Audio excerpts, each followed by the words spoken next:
49ers news and rumors mailbag coming at you on the 49ers Report by Chat Sports. But first, if we don't answer your questions during this mailbag when we go live every Tuesday, 7 o'clock Eastern, 4 o'clock Pacific, or you want to talk Niners on social media, you want life advice, I've been through some things, hit me up on Instagram and Twitter at Chase_Senior. It's the same handle on both social media platforms. Let's begin this mailbag with this question coming in from Mamba G33K. If we run the ball 40 times, we can win any game.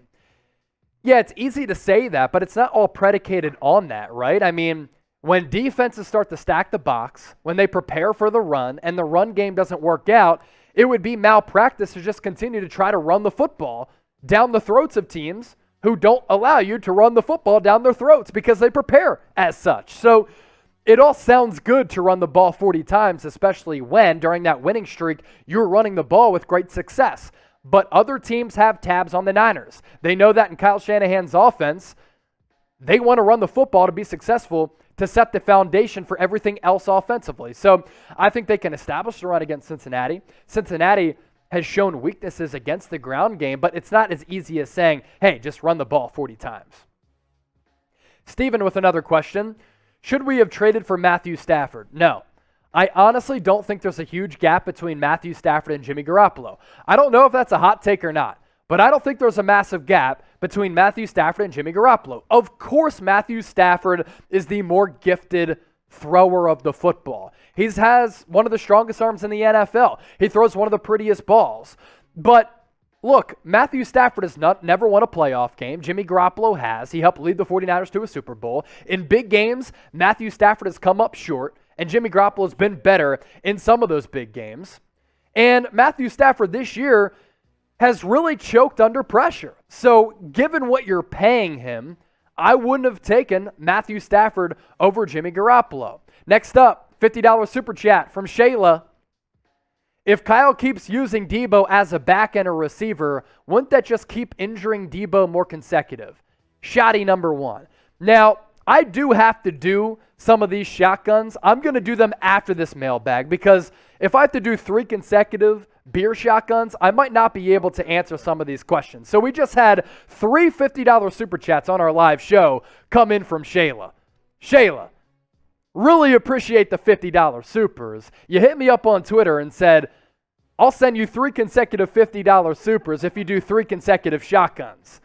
My gosh, looks like I might not be getting a workout in tonight. Shaylah, a diehard fan of the 49ers Report and one of our biggest supporters, you just made my day and you made the Niner Gang day. Hey, stay tuned. I'm going to try to do a couple of shotguns coming up in about 10 minutes.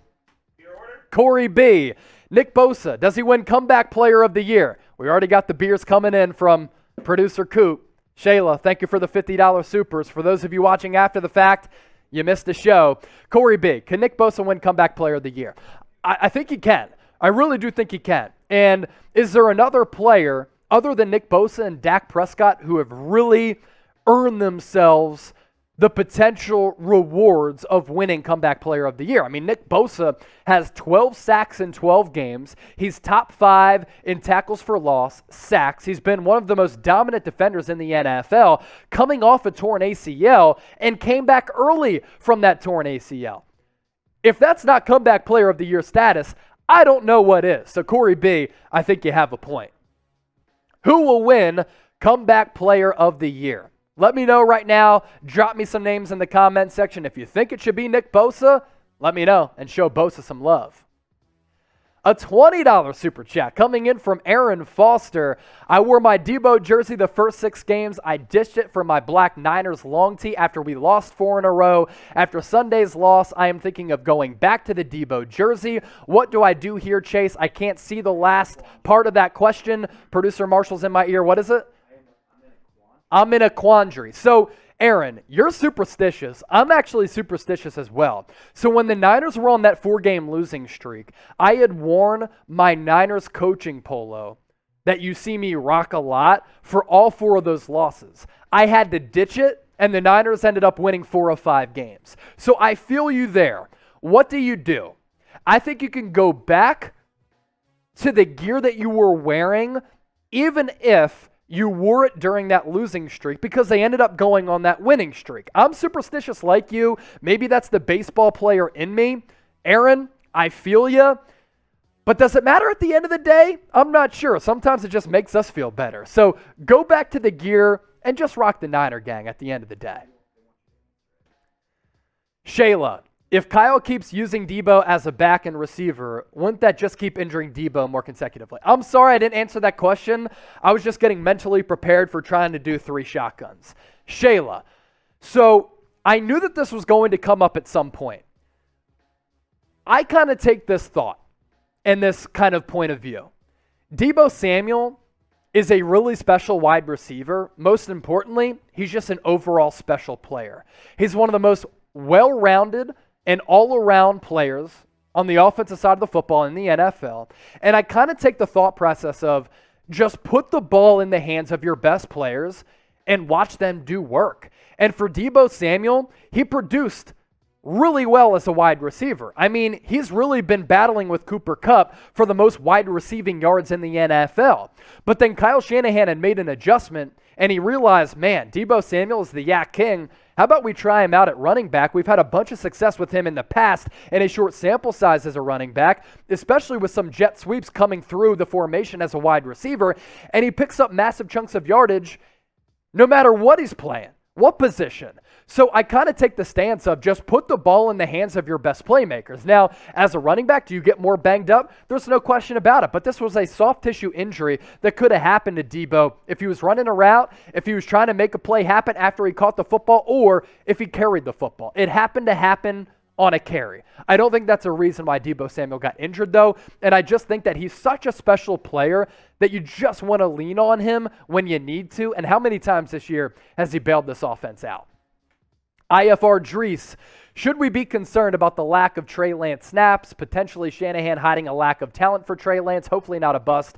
I'm a big Trey Lance believer. I have some thoughts on this. Remember earlier on in the year when Jimmy Garoppolo kind of made a sly remark when Trey Lance was getting some more time, and he's like, you know what? It's up to the coach. Something along those lines. Not a direct quote. Maybe Kyle Shanahan heard that, and he thought, man, I don't know what that does to the locker room. There's also this. 49ers have been playing well, despite that bad loss against Seattle. I mean, 4 of 5 weeks, Jimmy Garoppolo played very well. And for 3 consecutive games, he was one of the more efficient quarterbacks in the NFL prior to last week. So there really wasn't a reason to put in Trey Lance to be a passer. Now, should he be playing as a runner? Yes, but there's also this too. He suffered that sprained knee and was slow to come back from that knee sprain. So maybe they don't want to subject him to taking a bunch of hits. A lot of thoughts there. I don't think we should be concerned, though. Big matchup coming up on Sunday between the 49ers and the Bengals. We'll be doing a watch party for it here on the channel. And the betting odds are pretty interesting. And right now you can get a 125% deposit bonus thanks to today's presenting sponsor, BetUS. Go to chatsports.com/49bet. Enter the promo code Niners125. You get a 125% deposit bonus. So you put $100 in, you get an additional $125 back. That's $225 to game with. That deal applies, by the way, for anybody, anywhere. Here's the betting matchup for Sunday's game. Bengals, 1-point favorites over the 49ers. Niners getting slighted. They getting disrespected. Can they play that underdog card? Whatever helps them come out with the win, I'm cool with it. Over-under set at 47.5. You want to bet on this game and smash San Francisco as underdogs? Hey, use our sportsbook partner, BetUS. No other better sportsbook in the game. PMJ 2015. Will the 49ers win the wild card if we make it? It'd be a tough matchup. You either have to go on the road against the Arizona Cardinals, you have to go on the road against the Green Bay Packers, or maybe you go on the road against the Dallas Cowboys. I think that the 49ers can win all of those games if they bring their best punch and they're throwing their fastball and they have that fastball location. If they play their best game, they can beat anybody in the NFL, in my opinion. But going on the road to a place like Green Bay with those weather elements, that's tough. Going up against an Arizona team that's stacked, that's hard too. Dallas Cowboys, we know they always choke in the postseason, have not won a Super Bowl or been to an NFC championship game in a quarter century. Hey, that speaks for itself. So it really all depends on how the Niners play, but I think they're a dangerous playoff squad when they're clicking. Filthy Swift 49. What is the deal with Deommodore Lenoir and Ambry Thomas, our two rookie cornerbacks? Are they that bad they can't unseat Josh Norman? It seems like an unfair loyalty to the vets. They put Kirkpatrick out there over them. First of all, Drake Kirkpatrick was awful. He was getting truck sticked like crazy. As for Deommodore Lenoir and Ambry Thomas, they actually played on Sunday. Really first extended action for both of them outside of Lenoir playing a lot in weeks 1 and 2.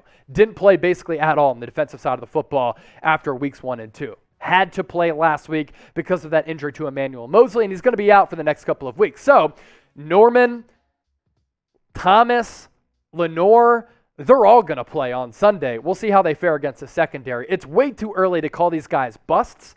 Is there a reason for concern? For sure. You drafted these guys for Ambry Thomas in the 3rd round, Demo in the 5th round. If they can't see the field, that's a little bit concerning, but we know Kyle Shanahan does have a loyalty to veterans because he can simply trust them more than rooks.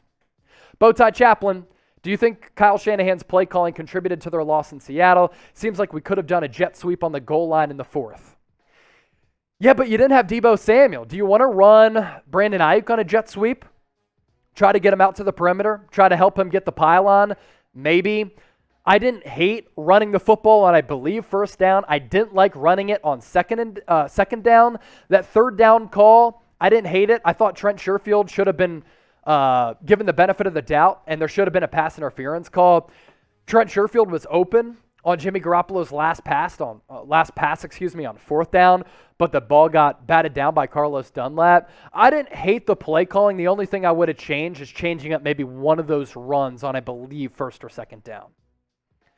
Brandel Webb not having Emmanuel Moseley this week is killer. Are you concerned about the Niners secondary against the Bengals? I am. T. Higgins, really good wide receiver. Jamar Chase, a really good wide receiver. Joe Mixon, a good running back who opens up the pass game for Cincinnati. And this Niners secondary, before these injuries that took place, was already very thin. It's even more thin now. And Emmanuel Moseley, by far, has been their best cornerback this year, and statistically, one of the best cornerbacks in the NFL. Definitely concerned about that, Brandel. Who you got on Sunday? It's prediction time here on the 49ers Report. And if you're new to the channel, this is obviously a mailbag, but we like our audience interaction as evidenced by me answering the questions, but us wanting you to get into the comment section. So who you got? Type SF for the 49ers, CIN for the Bengals. Steven, bring Saleh back as DC. Well, he's the head coach of the New York Jets, so you can't bring him back. And you're not going to trade for a head coach to be your defensive coordinator. If he gets fired, could they try to rekindle that flame? Maybe. But I actually think D'Amico Ryans has done a pretty decent job considering the circumstances of the front office not really bringing in a lot of premier cornerbacks to provide depth. Because I knew that once Jason Verrett went down, they were kind of screwed. Now Emmanuel Moseley is down too, and they could be screwed further. Travis Jackson, are you hoping the 49ers are practicing disciplined football? Yeah. Look, football's a tough game to play, man. A lot of these plays, bang plays. But, when you hit Russell Wilson in the helmet a couple of times, or you hit him late, or you drive him into the ground, knowing that he is the quarterback that he is, you're not going to get that call. You're not going to get the benefit of the doubt, and Russell Wilson's going to get that call 7 days a week and then again on game day. So you have to be more disciplined. The other penalties, they were bad. Trent Sherfield had a couple of illegal blocks. He had a couple of holding calls that were awful. The turnovers, straight up inexcusable. So, yes, hoping that they practice disciplined football this week. Against the Colts earlier this year, there was multiple instances in that game where the cornerbacks weren't even turning around to try to face the football in coverage. There were adjustments made by defensive backs coach Corey Unlin after that. I'm hoping the similar thing takes place this Sunday against Cincinnati and until the regular season and the season comes to a close. Make sure you give me a follow on Twitter at Chase_Senior. For those of you watching live, if you give me a follow, I'll give you a shout out on our live show. And if you're watching after the fact, hey, appreciate you for showing me love on social media. I tweet out the latest 49ers news and rumors. Cory barbecue chicken. I could use some barbecue chicken right now. What do the 49ers need to do in the draft? They need to target cornerback. I wouldn't mind them looking at some safeties. I wouldn't mind them shoring up the offensive line. I think depth at wide receiver could be good as well. They could use a big body red zone threat, which is what Jalen Hurd was, but of course his career might be done. So those are the areas of need that I think San Francisco should target. Last question in this mailbag, GamerDude. Who's your favorite 49ers player? Last year, before I covered the team for the 49ers report, it was Fred Warner. Sometimes I would turn on Niners games and just watch him and not even the ball because he just had one of the best seasons that I've seen of a linebacker of late. Right now, though, Deebo Samuel, Fred Warner is still a baller. I really like watching Jimmy Ward. Azeez Al-Shire this year has been great. Are any of those guys as dominant as Trent Williams? Sometimes I just turn on the All-22 and I just watch Trent Williams. Swing blocks, him out in space, him just throwing cats to the ground. He really is simply great. Before we get out of here on this mailbag, make sure you join us for a Bengals 49ers watch party right here on the channel and turn on those notifications. Therefore, anytime we push out a video, anytime we go live on Tuesday or on game day, you will be notified. YouTube.com/49ers TV. Hit that red subscribe button down below. For last week's game, we had more than 50,000 people join us. Hey, let's overtake that number this week against the Bengals, and let's get that win and turn them into the Bungles.